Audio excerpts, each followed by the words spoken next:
அடுத்ததாக பார்க்கக்கூடிய ராசிக்காரர்கள் சிம்மம். பிள்ளைகள் விஷயத்தில் கவனம். பிள்ளைகளுக்கு உங்களுக்கும் பெரிய அளவுக்கு குடும்பத்தில் குழப்பத்தை தரும். தேகாரோக்கியம், கால், முதுகு, பாதம் அது ரொம்ப பார்த்துக்கணும். திடீர்னு மனச்சோர்வு ஏற்படும். 7ஆம் இடத்தில் இருக்கக்கூடிய சனி கணவன் மனைவி, காதல் அமைப்பு, உறவு அமைப்பு, நட்பு அமைப்புலலாம் பிரச்சனை தரும். என்னடா இதுன்னு ஆகிடும். ஏதாவது ஒரு சண்டை சச்சரவு வந்தால் சீக்கிரமாக முடியறது, இந்த வாட்டி முடியலேன்னு பதட்டம் வரும், நம்பிக்கை போயிடும், மன அழுத்தம் ஏற்படும். படிக்கக்கூடியவர்களுக்கு அற்புதமான காலகட்டம்.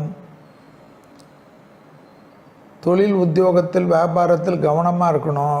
10ஆம் இடத்தில் குரு இருக்கிறதுனால தொழில் அமைப்பிலெல்லாம் மே மாதம் மாற்றத்துக்குள்ளாக நம்மளை மாற்றிவிடக்கூடாது.